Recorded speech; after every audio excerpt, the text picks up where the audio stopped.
Today on the Topping Show, Bud Light makes a new can design, but will it boost sales? Alex Jones claims the deep state will try to assassinate Donald Trump. Aston Martin teams up with an EV company. YouTube may launch an online gaming platform. Infinity is debuting a new logo. IBM to buy Aptio for $4.6 billion. Ron DeSantis is embracing mainstream media. Ex-Navy SEAL is running for Montana Senate. And Lordstown Motors is currently filing for bankruptcy. All that and much more on The Topping Show.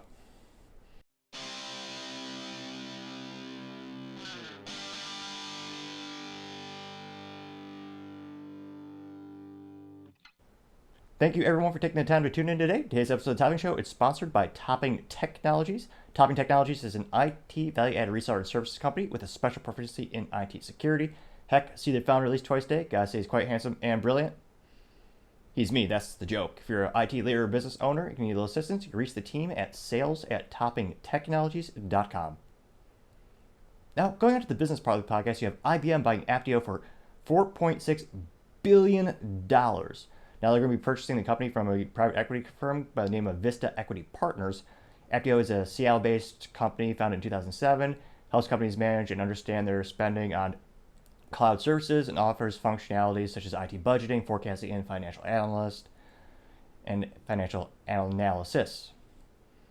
Now, this is perhaps one of the best acquisitions that IBM's done. IBM is one of those companies where they've been around for 100 plus years. They will always be around.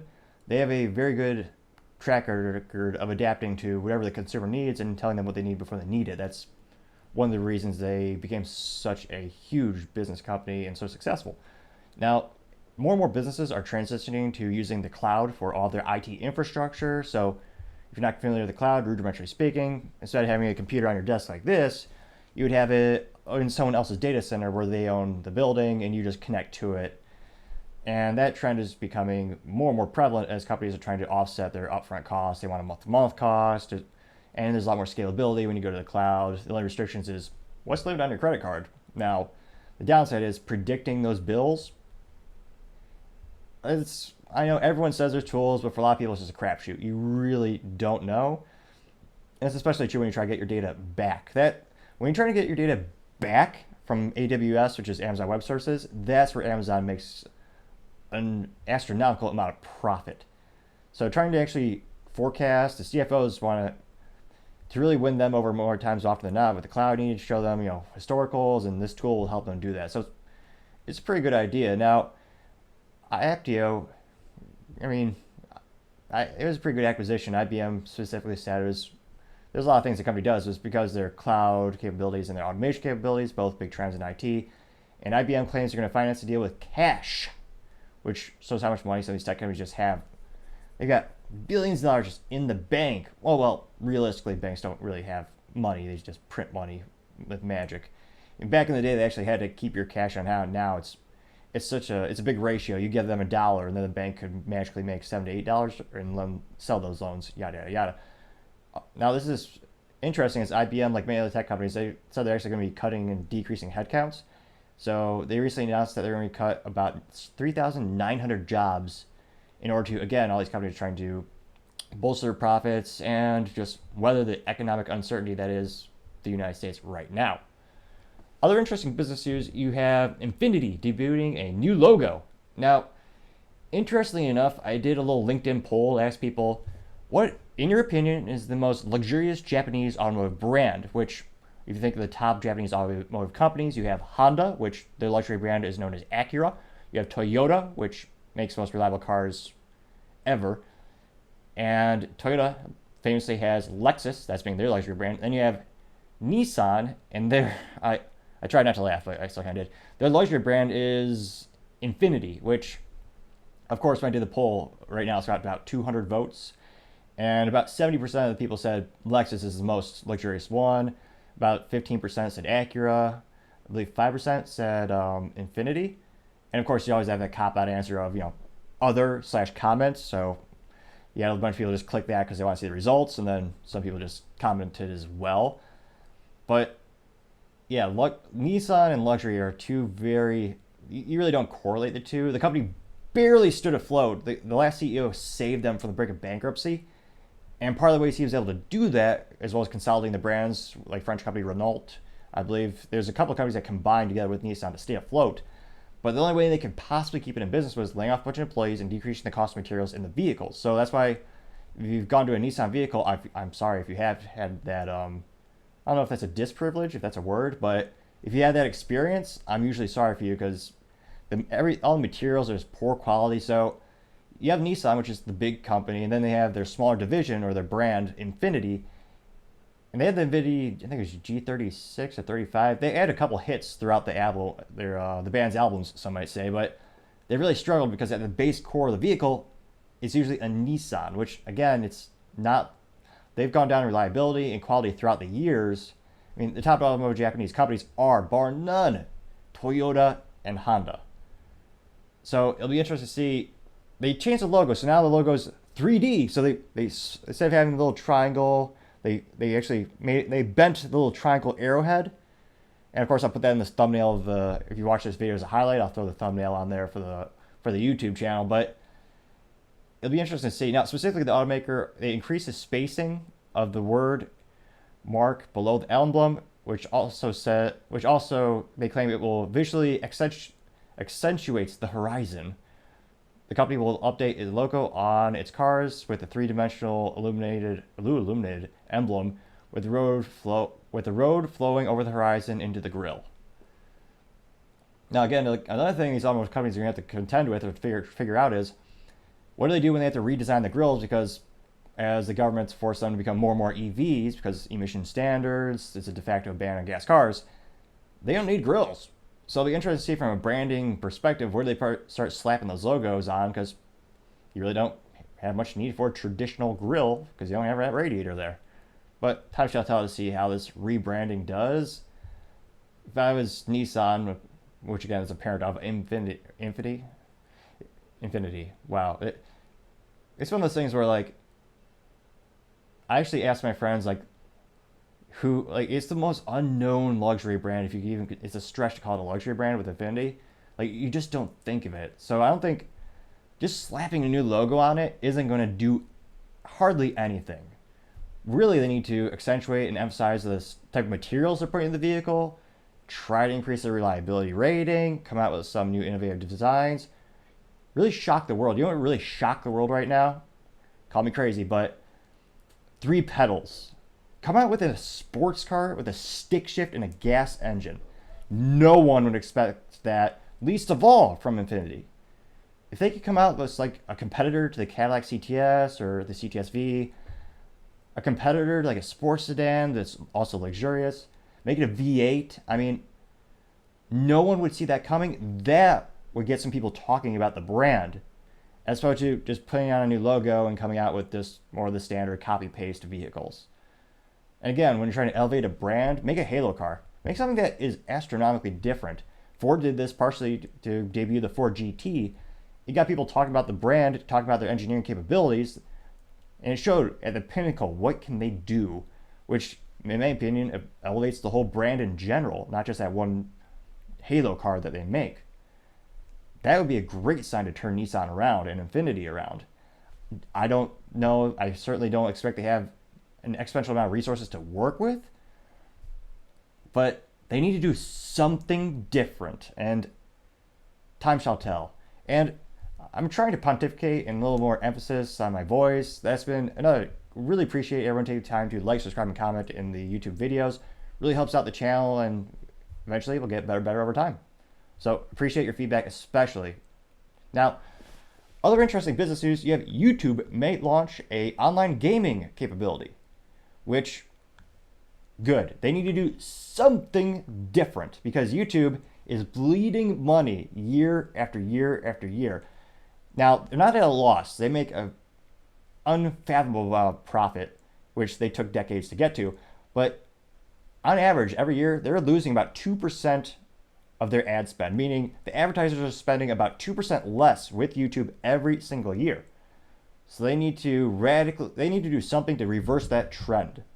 Especially right now, you have big competitors. You have Rumble, which is gaining in popularity because they don't censor people. And you also have Twitter. And Elon's got not as much money as Google, but he can put some money behind that. And Twitter's starting to have full-length videos. Even Tucker Carlson, he put a video on there. His first new episode of his new show got over 100 million views in less than a day. So YouTube is starting to have some competition. They're thinking, how might we be able to differentiate from the competition or provide more things that the competition does not have? Now, this is right now according to an internal email that was leaked to the press. And Google is famous and notorious for starting projects and then just letting them fall to the wayside. Rest in peace, such as an example being Google Fiber, when they wanted to get into the ISP or internet service provider business. They have a lot of projects that just kind of fall to the wayside. Now, potentially, this new product is going to be called Playables, which is, I don't know, that sucks for marketing. It sounds like a crappy kids meal, or like, I don't know if that's their new target audience, or like a kids game, but Playables just sounds silly. Although it has the word play in it, so you kind of know what it is. Now, they claim that this is going to be compatible with both desktop as well as mobile devices, including Apple and Android, which de facto, you kind of have to have. That's majority of the market. There might be 3 to 4 people still running the good old Blackberries. But this news is also coming after Google recently shut down their cloud computing gaming platform called Stadia. Now, the reason they shut it down is because they claim that they didn't have enough users. And this is also a weird pseudo video game console-esque. You had a special controller for the Stadia, and then you connect it to your smartphone and you play video games online. But I think Google found out one of the most difficult industries to break into is video gaming. Microsoft was able to do it thanks to some brilliant engineers that stayed up all night and had that little experiment that became Xbox. But when you look at video game companies, they've been around for decades. I mean, right now, you basically have 3, realistically. You have Sony with their PlayStation model, you have Nintendo with currently the Switch, and you have Microsoft with the Xbox. And they usually take some losses on the video game console. They make it up on the back end with video games, accessories, and what have you. But if Google can somehow integrate that into YouTube to become a major platform, you did have Amazon purchase the streaming platform called Twitch, which is, I don't know if that's a parody of the people who are on it where they Twitch a lot, but is apparently a big video game streaming platform, because video game streaming and video gaming is a huge industry. Amazon bought up that platform. It'd be interesting to see why doesn't Google just do that, where they have increased the streaming capabilities around video games. That would be maybe a way to poach or take some clients over from Amazon with that. But we'll see. It's another interesting Google product, but again, given their track record of letting products just crash and burn, I wouldn't be placing any money on this idea anytime soon. Other interesting business news and somewhat sad news, you have Aston Martin claiming they're gonna team up with American EV manufacturer Lucid. Now, it's as dumb as it sounds, and I'll explain why. Now, Aston Martin is perhaps the greatest well-known Great Britain automotive brand in history, bar none, in terms of luxury and performance. All the other ones are dead. I mean, Austin Healey used to be a great little car. MG, more of an entry-level, fun little car. I suppose Aston Martin at one time used to be more affordable, but Aston Martin is handmade, beautiful craftsmanship. You got V8s, V10s, V12s. This is a company that gave folks a coupe V12 with a stick shift. Uniquely, beautifully engineered, beautifully designed. The exteriors are a staple of Great Britain culture. It is James Bond's car. It was the car that Sean Connery drove back in the day, and it cemented the cultural icon of British spies using British vehicles. It's one of the coolest things. I mean, one of the most famous articles I read about, like, one of the articles I read when it comes to Aston Martin and people who actually drive their cars, which a lot of celebrities just buy them and park it on the street, which that's gotta make some engineers cry when they see like a Lamborghini Aventador or a Lamborghini just parked in downtown Chicago, knowing it never goes on the track or above 28 miles an hour. Now, famously, Martha Stewart actually has a stick shift Aston Martin that she daily drives, which, controversy aside of her past, that's pretty cool to actually daily drive a stick shift Aston Martin. And this whole community, there's another reason to buy automatic versus, stick shift versus automatic. A couple of Aston Martins had such an issue with the automatic transmission is failing, you actually send it back over to Great Britain. They'll swap it out with a manual transmission, recondition the car, send it right back to you. Great, phenomenal automotive culture. And now they're partnering with Lucid, which is I say the word luxurious with quotes, is a luxurious American EV manufacturer. And most famously, they make an EV sedan for $200,000. Plus, of course, you have to pay sales tax. So depending on where you live, let's average it out to about 10%, so 20 grand in sales taxes. For an EV that, again, with the current technology we have, that's not going to last more than, 4 or 5 years? Again, the batteries is the Achilles heel of the technology, and why EVs right now aren't a great long-term ROI. It's disposable. I'm sure we'll get there someday, so calm down in the comment section. Technology always moves quickly. But right now, it's the most expensive, cumbersome component of the vehicle. And again, that's why I don't think you'll see a lot of collectors and car culture guys buying these thinking they're going to drive it for 30 plus years or collect it, because I compare it to the iPhone. When was the last time you played with your old smartphone? How do you get a new battery for that?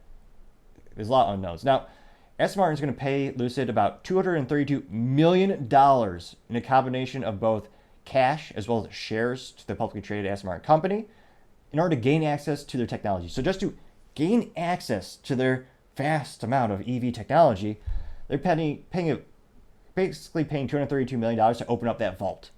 Now, additionally, they're going to spend another $225 million on powertrain components so they can make Aston Martin's EVs. Which, again, no. It's just ridiculous. Especially if they try to go 100% into the EVs. There's rumors on which type of vehicles this is going to go in. But if you're paying for no one ever paid a premium for Aston Martin because of the 0-60 at the time or the top speed time. You're paying for the luxury of having a big engine with a manual transmission, in my opinion. That's a big selling point. And you're paying for the styling and the handmade. Having something that's handmade and electric, it's basically a computer. Are there handmade desktops? They're hand assembled, but how many people appreciate that? It's few and far in between. I mean, I don't see this being a good long-term solution. And also, Lucid isn't really a big industry leader. They're a luxurious EV brand, and whether they're profitable enough whether they're going to be around long term is a precarious question in and of itself. They've had issues. They have a bunch of pre-orders and they have some cash, but a lot of these EV companies, they're not all going to make it. We just saw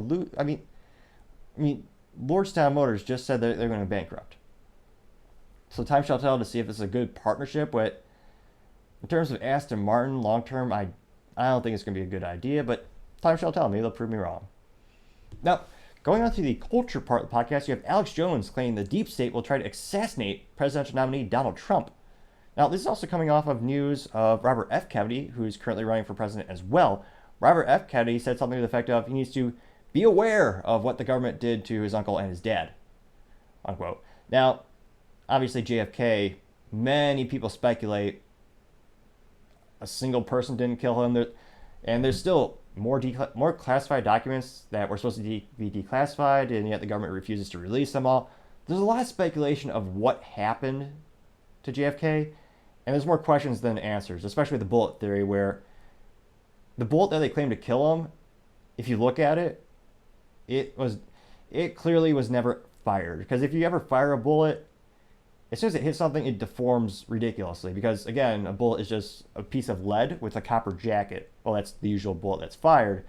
So that's in terms of the theory around JFK's, how he met his demise. That's a couple of things that they highlight. And it's very unusual in terms of culturally. And again, this is Alex Jones. He did not cite a specific source right now. And the only thing more concerning about what he says is the fact that some of the things he says turns out to be right or true, which again is pretty interesting. And he's kind of backdooring his way to the cultural lexicon and a lot of the media interactions. All the media companies and all the tech companies, rather, they all simultaneously just banned him at once. So he couldn't have his own channel on YouTube, but he's starting to appear as a guest And previously, I thought those videos were getting, blacklisted, delisted, deleted, in fact. And it appears they're allowing those videos to stay for now. How long that'll be a fact, I'm not too sure. Even Elon Musk, who claims to be the beacon for free speech, even he did not like Alex Jones back onto Twitter, citing Elon's emotional connection with the Sandy Hook massacre, where Alex Jones had one of his conspiracy theories about the incident, and Elon took a very emotional, knee-jerk reaction, in my opinion, to Alex Jones' opinion on that. Again, I don't agree with much of what Alex Jones said, but he's an individual, he's an American citizen, he has a right to his free speech. And I think it's a good litmus test of, if you believe in free speech, should he be able to have a public voice or public opinion or not? It's a good litmus test to ask your friends and see what's going on. Now, for the first time in my life, we actually have 2 presidential nominees where there is concern around them meeting their demise, which is unprecedented in my lifetime, when I've been following politics for quite some time, ever since I was a youngster, so to say. And there are a lot of visceral debates, and there's a little bit of smack talk, some might say, but you really didn't see any concerns around your life like we're seeing now. So it's interesting that this is the first time we're seeing that. And Trump is actually running on a campaign of saying he is going to go after the government via the deep state. And his definition, and most people's definition of the deep state, are people who have worked in the government for an extended period of time, and they don't have accountability in regards to, they're not elected, they're not voted upon, and there's very little ways they can actually get fired, thanks to a myriad of reasons, including tenure and public sector policies. It'll be interesting to see what happens, but the government is actually, they're charging Donald Trump with all these lawsuits, and actually going after him for all these improperly handling of classified documents, where no one else was being charged. Hillary Clinton was not charged. On the right, you had, who's the milquetoast politician? Mike Pence. He was not being charged. None of the presidential VPs or presidential nominees, none of these political candidates were actually taken to court for the same issue. So that's a big discrepancy a lot of people are starting to notice, where he's being targeted and charged when the same charges were not applied to other people who did the same thing. Time shall tell to see if that sways and gains Donald Trump more political points, or if many people are just going to believe that he is guilty and they should prosecute him to the full extent of the law, even though, again, they did not do that for the other presidents as well as presidential candidates. But time shall tell. Other interesting culture news, you have Bud Light debuting a new design for their can to commemorate their 10-year anniversary of sponsoring a pride parade over in California, Canada, which California is kind of like Diet Canada. It's right next door, and culturally, you see a lot of the policies first enacted in Canada usually trickle their way down to California. California as one of the most populous states in the United States, and then those policies kind of trickle over to the rest of the United States. So in terms of cultural phenomenon and politics, there are a lot of ripple effects where you see even marketing campaigns that happens in Canada, then they usually expand it. So it is a fascinating little chain reaction, some might say. Now, this is specifically the Anheuser-Busch Bud Light entity known as Bud Light Canada, which I give it a marketing A+, because it says exactly what it is. It's the Canadian division. Makes sense. Sometimes you don't have to be too fancy when it comes to your name. Hence the Topping Show. Short, straight, easy, to the point. I'm topping. This is the show. Now, Bud Light Canada had noted that they quoted, Bud Light Canada has been the proud sponsor of the Pride Toronto for the last 10 years. This year, we're commemorating this milestone with the Pride Toronto by features theme our can design, unquote. They continue to say, quote, Bud Light Canada is excited to once again celebrate and support the LGBTQIA2+S+. And I don't think I did a typo. LGBTQIA2S+. Again, a lot of this is new to me in terms of the specific vernacular. So I think I wrote that. Okay, so nevertheless, let me get back to the quote. Sorry. So he said, Bud Light Canada is once again celebrating and support the LGBTQIA2. to S+ community through Pride Toronto's annual Pride celebration and parade, unquote. Now, it's been done for 10 years, and for the first 9 years, I never even heard about it.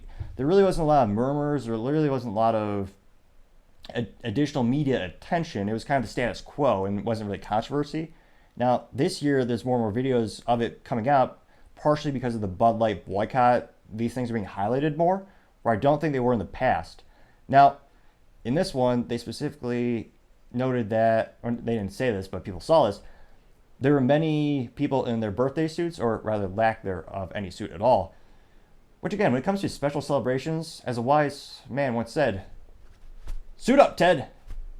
Suiting up is cool.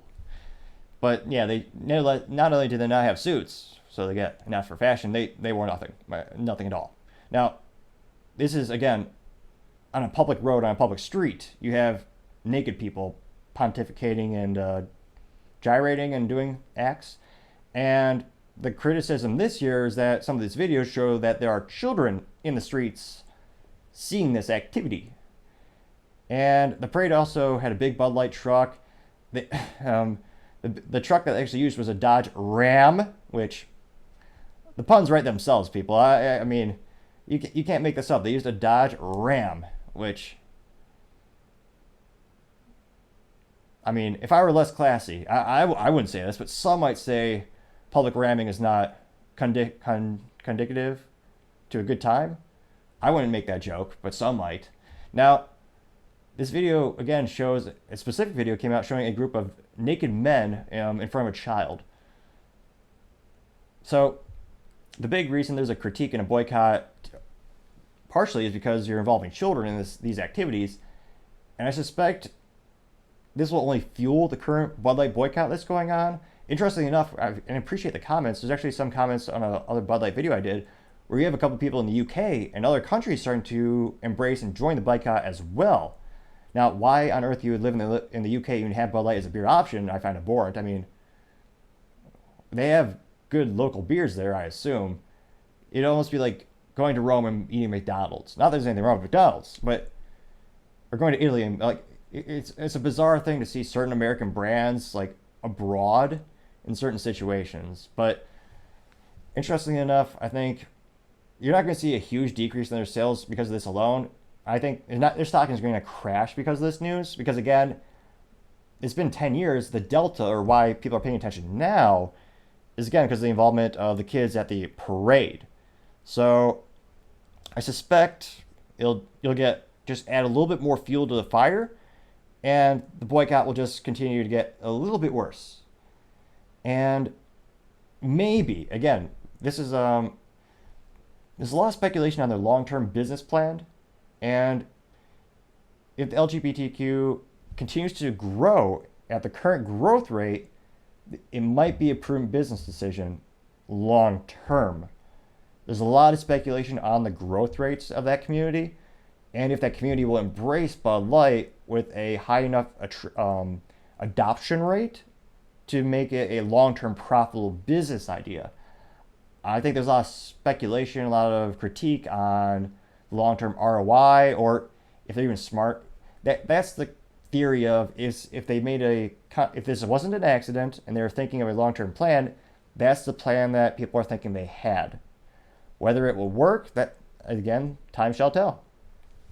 Now, going on to the political part of the podcast, you have Ron DeSantis embracing the mainstream media, which again, it kind of goes back on what they were all running on, where they all when I say they, I should say many on the right critique the mainstream media because they have an obvious bias towards people on the right. You're never going to see someone on CNN saying anything nice about Donald Trump, which is always a good kind of test when you meet with friends and acquaintances. If you want to gauge their personality to see if they can have an eloquent decision or rather discussion around politics or philosophies. If they can't say a single negative thing about the person that they adore or the person that they are voting for, they're just in a cult.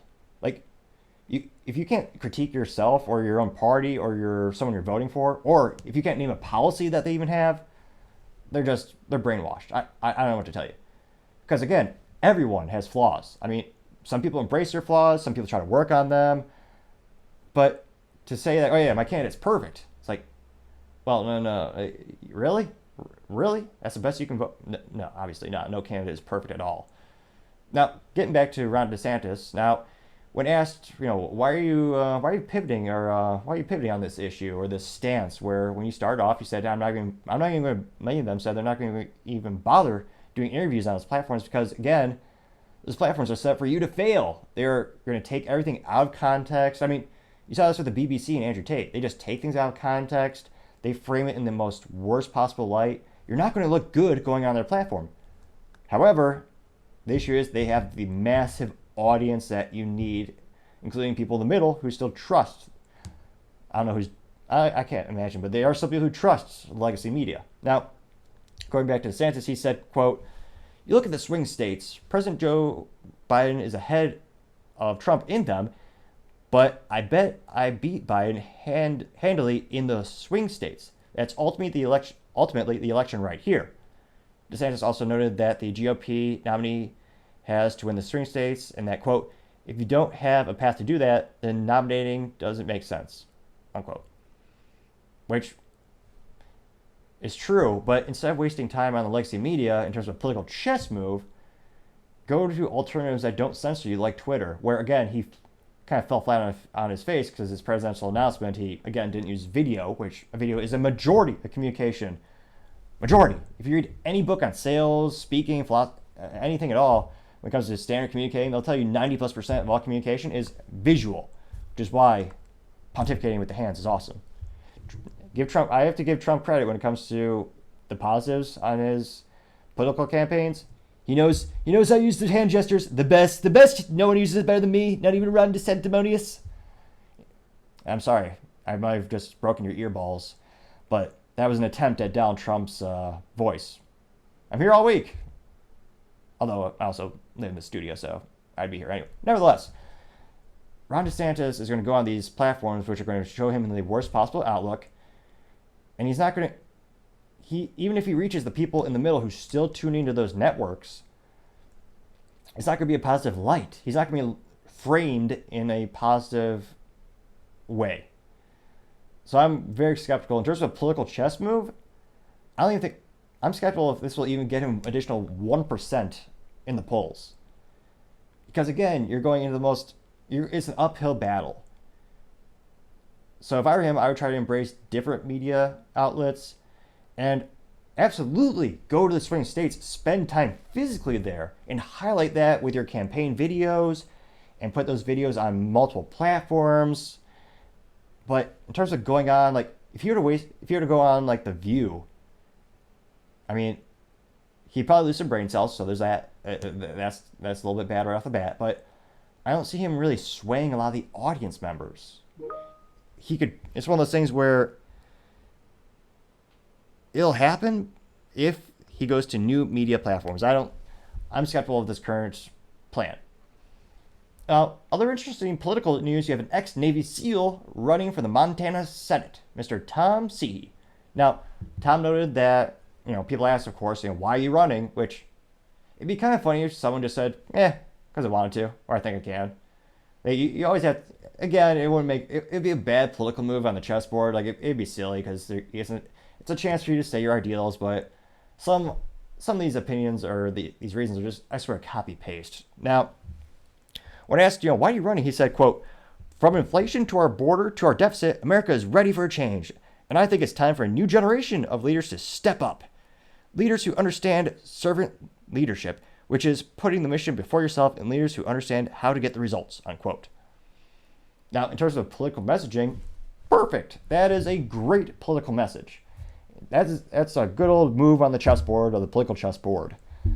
And if I sound pessimistic, it's just because I've heard this so many times. Every nominee, especially on the Republican side of the aisle, they'll say the same thing. We're tired of these things. We need to fix them. And even when they get the power, when Trump was president, Republicans had the House, the Senate, and the presidency. But I know you might be able to blame the rhinos, which is a pejorative term, the Republican in name only. They didn't pass a single pro-gun legislation. Which, again, if you're Republican, that's a big issue that drives people to the Republican Party. it's kind of a de facto win for them because, politically speaking, Democrats want to ban them. And that's not a superlative or hyperbole. I mean, Biden and I believe as well Kamala, they were saying they want to ban a specific gun because it's black and it's an AR-15, it's semi-automatic. Have we had semi-automatic guns for over 100 years? Yes, we have.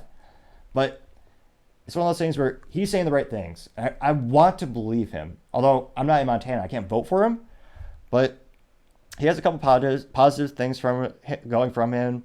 He's a veteran, so he gets a plus there. Anyone who serves our country, I'm grateful for. They've done more than many have, and I'm gracious for their service. He's also an entrepreneur. He owns a company by the name of Arrow Firefighting Company. Now, his current bid is to unseat the current Democrat senator by the name of John Tester. And again, when he asked, why are you doing so, he noted that, quote, Americans are underrepresented. They're tired of government that they feel isn't working for them, unquote. Which again, absolutely, yes, that's correct. But it's one of those things where if they follow through on it, how much can they get done? Ted Cruz, famously, he campaigned with the same political ideal, which it worked. He got elected. I believe it was a moderate. It wasn't an overwhelming majority margin of victory, but he got in there, and even he admitted there's a lot of rhinos and there's a lot of reasons he can't get things passed.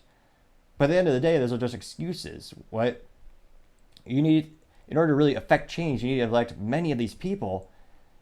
And perhaps I'm jaded just because I don't see a lot of the things that they promulgate come up for. Ted Cruz has done a couple good things on the Second Amendment side or topic, so to say, and he has had some good debates, and he does grill, so to say, or question nominees when he's going through those processes. But time shall tell if they can really affect change. I hope they can, because I think a lot of people agree we do need a change. Now, Montana is already being watched pretty close for the Senate races next year, along with the races over in Arizona and West Virginia. Those seats are one of a handful that are expected to control the chamber majority in the next Congress. So there's a reason this race does matter. It's kind of cliche. Every politician says this race is important, which if you're American, every race is important because it's part of being American is voting and having a not a seat, but having a vested interest in your political freedom and your ideals. I always tell people, you're paying taxes, you should be voting. I mean, there's not a lot of benefits these days being a U.S. citizen, but that's one of them. Is you get to vote, and hopefully you vote for things that have the great impact on your life, and hopefully decrease your taxes, maybe empower your local businesses to operate a little bit better. And time shall tell. But I mean, currently right now, we'll see how Tim does. And again, it's always great to have competition. That's make people fight for your vote. I mean, that's one of the greatest things about it. And just like businesses, when there's more and more businesses, they have to fight to earn your business. Politics is pretty darn much the same thing. Now, going on to the business blunder of the day, you have Lordstown Motors. They are declaring bankruptcy. Now, they're a Ohio-based EV truck manufacturer, attempted manufacturer, and their stock actually peaked at $618.75 per share. And that was on August 12th, 2022. Now, this also should be a business blunder and awakening for people who keep investing in these EV companies and tech companies with zero hard data or hard evidence of having a stable business. At that time, I don't even think they even produced a single bloody truck, which maybe they had a prototype, but they weren't delivering these trucks. But it's just the fear of missing out, the FOMO. People thought this was going to be the next Tesla. And of course, Tesla famously became one of the most successful companies in history. The only startup automotive company to be successful in the past 100 years was Chrysler. And that was a long time ago, and even they bit the bullet, unfortunately, and they sold out to European company Fiat last time they went bankrupt. And Fiat then rebranded where it is now known as Stellantis, which it's a holding company similar to General Motors where they own multiple brands, with Stellantis owning multiple brands across the globe. So Tesla is a huge automotive achievement, and everyone is chasing that high because they want to invest and win because they missed out on that. That's one of my theories of why so many people are throwing money and these new automotive companies and EV companies when they're not stable. Rivian is more stable than this company for now. They're actually sending units out finally. So physical products are being shipped to the end users. And some people might say, oh, these are tech companies. They don't need a physical product. They're collecting data. They're doing all this other stuff. Tesla is.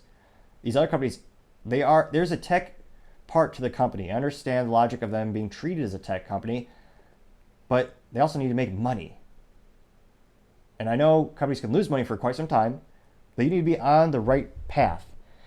And with Lordstown, you had multiple companies investing foolishly, and it was maybe a heartfelt story. You had General Motors that was shutting down this automotive plant, and someone wanted to step in and save those jobs. And at the time, I thought it was a great thing because, again, we all want to try to support each other, make sure we all have jobs, so we provide for ourselves, our family, our community. And this was them taking over the old General Motors plant over in Lordstown, Ohio. They founded this company back in 2019.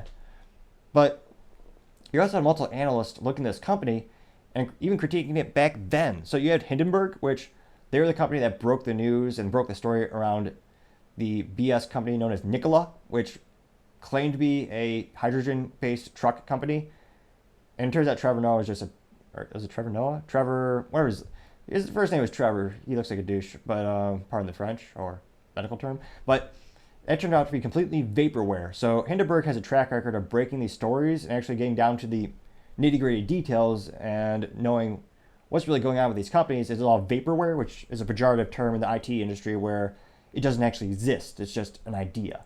Now, during the last analysis, Hindenburg criticized Lordstown Motors by saying, quote, "No revenue and no sellable product, which we believe has misled investors on both its demand and production capabilities," unquote. 110% correct. And again, now their stock is under $1. It's fluctuating, but they said they're going bankrupt. They're desperately looking for a buyer. And a lot of people are starting to point to the partnership with Foxconn. Foxconn is perhaps the largest unknown electronics company on the planet. A lot of people don't know them, but you interacted with their products, I can guarantee it. Not only do they manufacture a great number of components that actually go into the computers and the cell phones, what have you, they make the iPhone. That's probably the most famous contract that they've gotten over the years. So they're a huge multinational electronics company, and they assemble many great things. And they thought, since EV vehicles have a lot of electronics in them, they thought, hey, let's do a partnership. I believe they put about $400 million into the Lordstown Motors EV, and they had some contingencies with the company. Apparently, if Lordstown EV didn't keep their stock price above $1, then there'd be some contingencies for Foxconn, and they're actually blaming each other for the demise of the company. So, of course, there'll be full stories and lawsuits. We'll know more over the next coming days. But it's not too surprising to see this company just crash and burn when they didn't have enough capabilities or cash or actual resources to put together these trucks and really get them shipped out to all these end users. So it is sad to see. I mean, the odds of someone swooping in and buying them, I think, are pretty low. I mean, it's already a precarious situation where you have so many people invest in the company, all these different partnerships, and why would you do that when you could just buy out a more successful company, at least Rivian? Rivian has a little economic uncertainty with their cash flow and their deliveries, but they are producing units and they are successfully delivering them to end users, which in terms of a business and EV and automotive business, that's the biggest hump. Getting that product out for the first time, that's a huge milestone. Hitting that milestone, Rivian has showed us it can do it. Now they need to show they can do it on a bigger scale and profitable wise. But when it comes to Lordstown EV, perhaps it's just an age-old saying or age-old issue of over-promising and under-delivering. But it is sad that they're going bankrupt. But all this got to be the business blunder of the day. Thank you, everyone, for taking the time to tune in. Cannot thank you enough for taking time to like, subscribe, and comment. Each one of those things greatly help out the video. Trying to get up to 3,000 subscribers this month. It's going to be a big milestone, and can't thank you enough for supporting us. Also, don't forget to tell your family, tell your friends, tell your coworkers, heck, tell your enemies, tell anyone and everyone. Just stay safe and fight the good fight.